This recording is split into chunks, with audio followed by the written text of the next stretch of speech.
Hello and welcome to Pitt Resource Connections television program. My name is Cindy Asbell. I'm with Real Crisis Intervention, and we love to highlight community resources out there, things when they change, new things when they come to us, and making sure that you and the community are aware of these events and programs. Today I have with me Michele Marston-Stevens. She is the Director of Economic Empowerment and Fundraising with Koinonia Community Solutions. Welcome, Michele. Thank you so much for having us, Cindy. We just appreciate the opportunity to be here today. Absolutely. We are very excited because you have so many things going on. We're not going to be able to hardly touch them today, but there are a lot of things about Koinonia Community Solutions that we would love to let the community know. First thing I would like to do is ask you about the missions and the values, the story of how you were founded and why. Oh, that's an interesting story. So Koinonia Community Solutions was originally founded as Koinonia's Community Development Center from the outreach of the Koinonia Christian Center Church here locally in Greenville. Our board chair and our founder is Bishop Rosie O'Neill, and she has such a heart for Greenville and the surrounding communities. So I believe within the church there were conversations all the way back as far as 2001 trying to figure out how to further that mission. So our nonprofit was essentially founded in 2014. We have since rebranded. So Koinonia Community Solutions is our name, and that was with the intention during COVID. There were lots of changes, lots of glaring obvious issues that really needed to get focused in on, and they were trying very hard all along to figure out where that niche is and how to help support our youth and our families. So we have a new mission. So we're building bridges of opportunity to the underserved in northeastern North Carolina through youth education, affordable housing, and economic empowerment initiatives. So in a nutshell, we are building stronger families and better communities right here in Pitt County, Martin County, and we are serving a little bit of Beaufort County now too. So you're filling that gap. We are. That's the plan, to stand in the gap and make sure that everyone has access to all the cool things that are there, but maybe there's something standing in the way of them getting the support they need. All right. Well, tell me more about the youth education programs that you offer and what schools are you at? Oh, there's so much. So for Pitt County alone, we have the Stronger Girls program at A.G. Cox. We have the Max Factor Youth Male Mentoringship program over at CMEPS. We have an early intervention Max Factor program that serves 3rd through 5th grade boys at South Greenville. And then we also have our Kids Excel after school program that picks up from 6 elementary schools here in the Pitt County School District. Wow, that's a great number. Yes, a lot. So tell me what makes your youth educational program special or unique? Oh, so they get just absolute fulfilling mentorship. We bring in lots of student support. We have a lot of academic enrichment programs. They take field trips. And I know when you say field trip, you think, oh, they're going to Busch Gardens. No, they may do that too, but they are getting exposure in local businesses. They're getting exposure in your local communities. Our Stronger Girls actually were able to go over to Pitt County's early college high school over at Pitt Community College, and later on this month I believe they're going over to the early college at ECU. They're learning about their options and opportunities right here. Our Max Factor boys have been invited over to pursue the African American Cultural Trail, which is new for Greenville. They have been to plays at East Carolina University. They have been, of course, other places too, but we're really showing them all the options they have here. And it's just a really beautiful thing, because you may grow up in Pitt County your whole life just like I did. You don't really know, and you're still forming who you are, where you want to go, what options you have. Kindergarten, you want to be a firefighter, right? And that may change by the time you get to 6th or 7th grade. And then if you truly are looking at what Greenville has to offer, what Pitt County has to offer, some of our students that live further out in Winterville, per se, may not have come to see what other options they have and what they can apply for. So the way that it's so perfect, and on top of that too, they're getting healthy living skills. So healthy mental awareness, healthy self-awareness, healthy physical education aspects. The girls are dancing, they're getting taught all these cool like aerobic type dance moves, but don't call it aerobics because they're cooler than we are. But there's so much that they're getting to do, and the young men are getting to learn how to tie ties and how how to look out for younger students. So the 8th graders are looking out for the 6th graders in a middle school. It's just a really beautiful thing for all of the kids to have such an exposure. We're doing a career days. We've had local leaders come in and share. And it's just a really way to expose them to all the cool stuff that's happening right in their own county. It sounds like it is a chain of mentorship. You've got the kids to the younger kids the older kids have already seen what's out there in the community, and they're bringing that back with them, Right. and sharing that and mentoring that for those that are coming up. I think that's amazing. So tell me a little bit more. You mentioned Strong Her program. Tell me more about that, how they're funded, what's going on with them. Okay, so Strong Her is our middle school girls program that is fully funded by Women for Women, the North Carolina Women's Fund, the Ellie and Joe Allison Smith Family Foundation, ECU Health, and we just recently received a regional grant from the Southern Black Girls Coalition.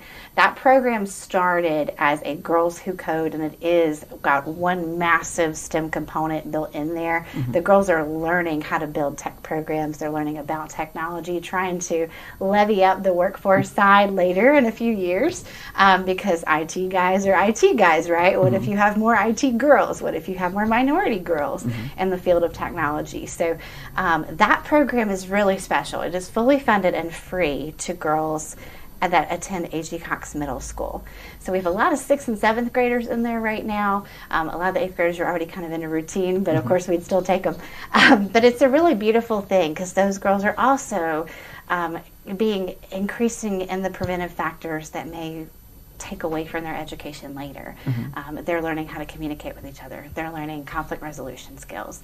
They're learning how to respect each other's boundaries. They're learning what healthy boundaries are.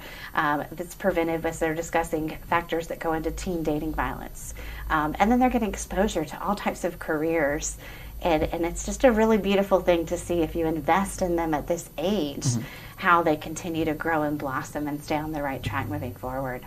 And then they break that cycle and they get the good stuff coming in. Yes. And you're talking about less, issues later, less substance abuse problems, less violence problems, less likely to be trafficked, less likely to do all these risky things that we're all scared of as a community that we really are looking for ways to support and encourage. So that's exactly what Strong Her Girls does. Great.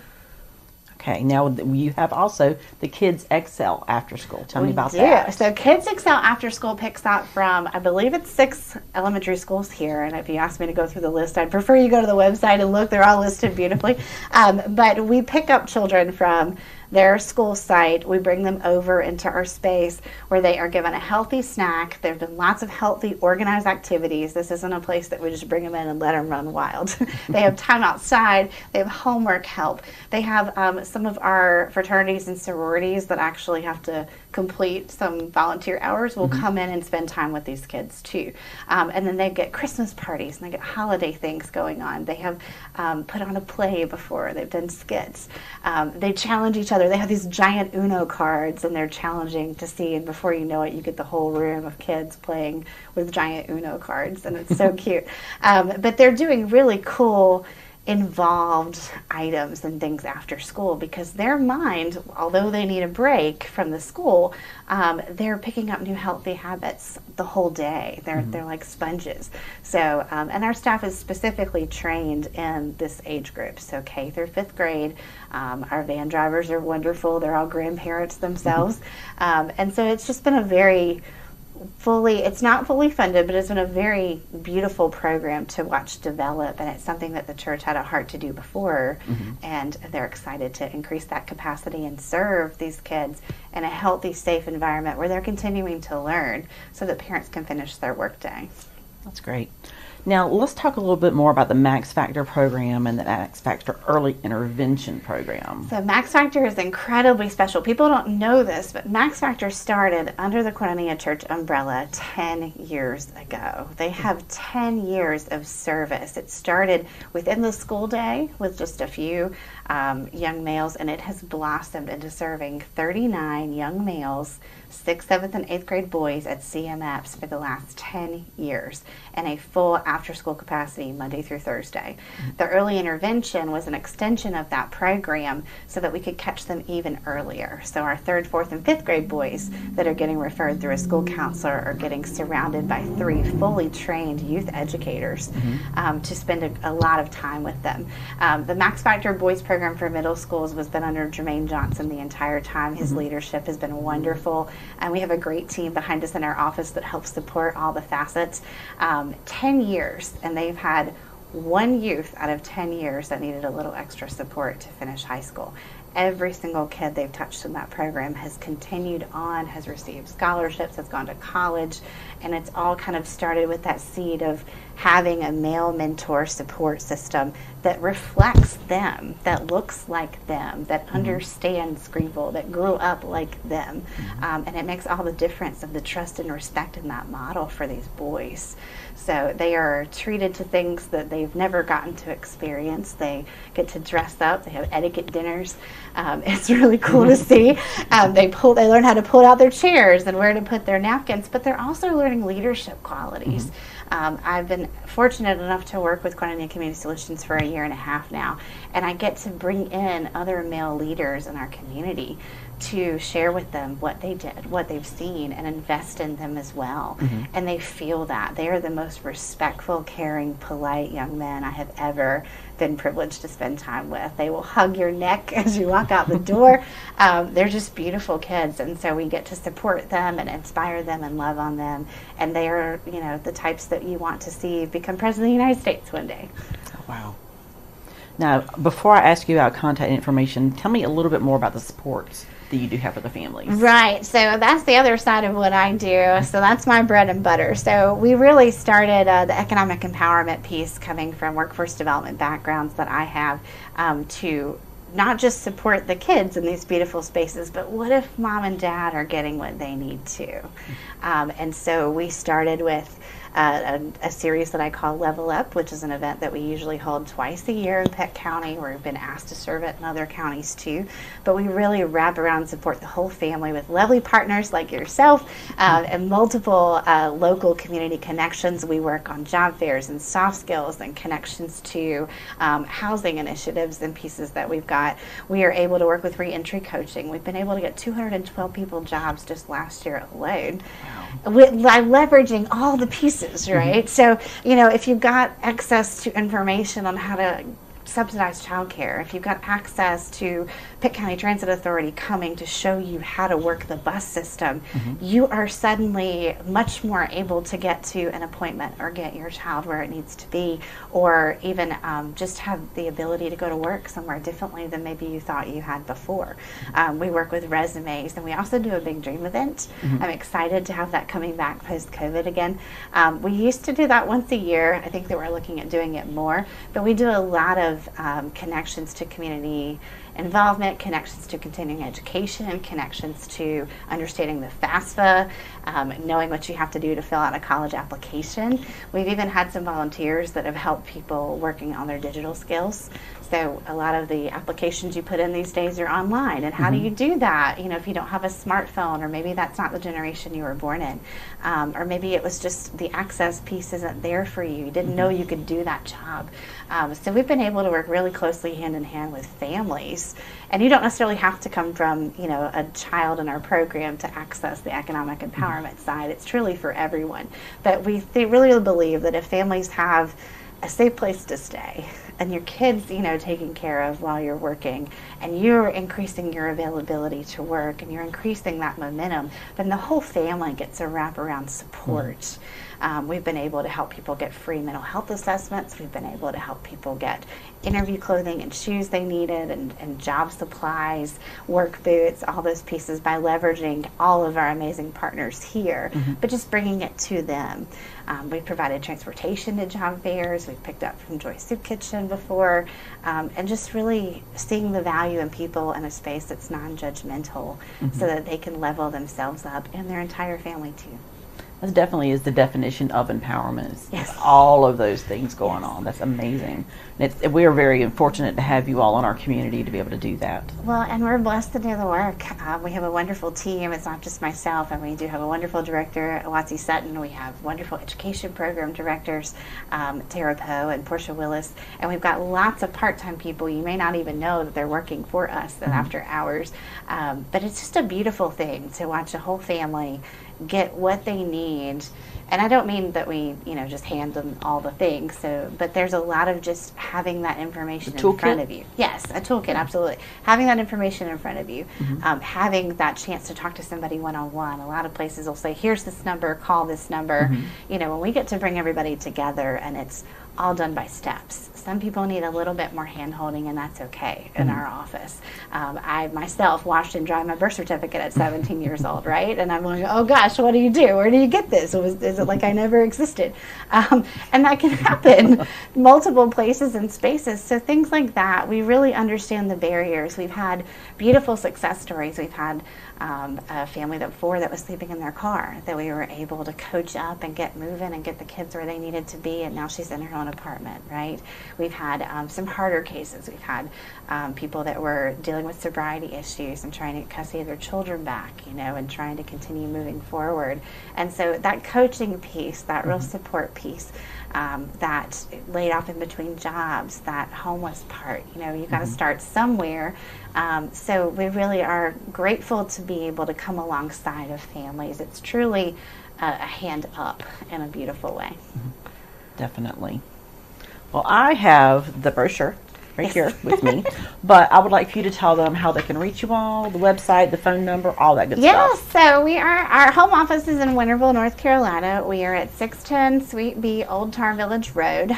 We're right across from Winterville Pediatrics, down by the Speedway, down towards Food Line. If you can't come to us, that's okay. You can go on our website, koinoniasolutions.org. We also have a phone number listed there, or we made it really easy. You can just contact us, and a little button will pop up. You shoot us an email, tell us what you need. If you're interested in supporting, volunteering with us, attending some of our wonderful fundraisers, we are always looking for hands in, because many hands make light work. Wow. What a program. Thanks. What a group. Yeah, it's a culmination of having a wonderful board and a board chair that just really saw the need and knew that she couldn't be everywhere at one time. So how do you help support and move things forward? We were very lucky to partner with multiple other churches to meet some needs. That has been a beautiful thing for me personally to see. Folks just working together to support your neighbor. It's a beautiful thing. Yep. Breaking down barriers, empowerment, support.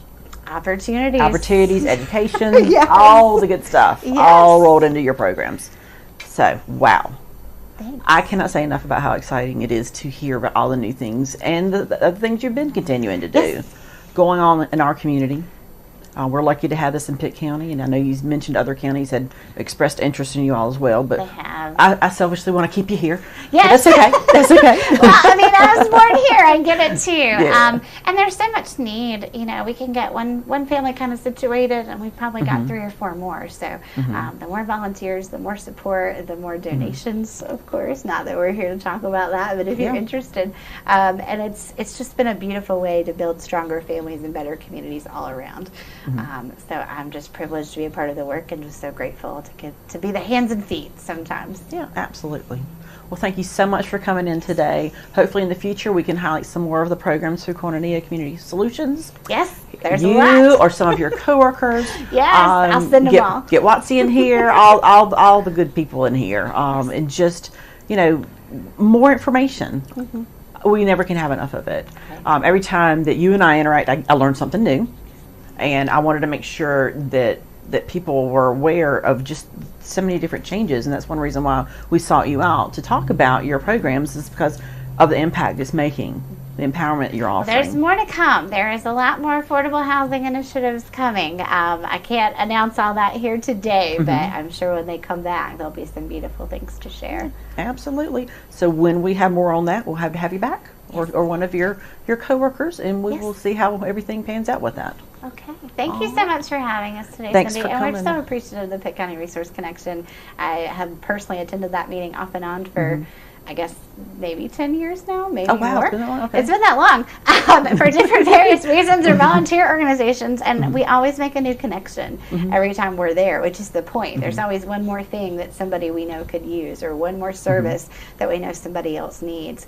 The needs are great, but the beautiful community that's behind the scenes trying to meet those is empowering and just a beautiful thing for Pitt County. Well, we have to have these organizations like Pitt Resource Connection, you guys. We're hitting a lot of grassroots things where I can tell you that Pitt Resource Connection was started at the time when we had Floyd and all the flooding and all that stuff, and the resources that we were really looking at were not able to be used because they themselves had their own damage and things like that. So being able to be grassroots, you guys grassroots, you're right there in the trenches, you're in the valley with the people. It's just really important that we are making sure that people are aware of these services. Well, we appreciate the time to share. All right, thank you very much. Thank you. All right, for that, we're going to be wrapping up for today. Again, my name is Cindy Asbell. I'm with Real Crisis Intervention, and this is the Pitt Resource Connection television show. Have a great day.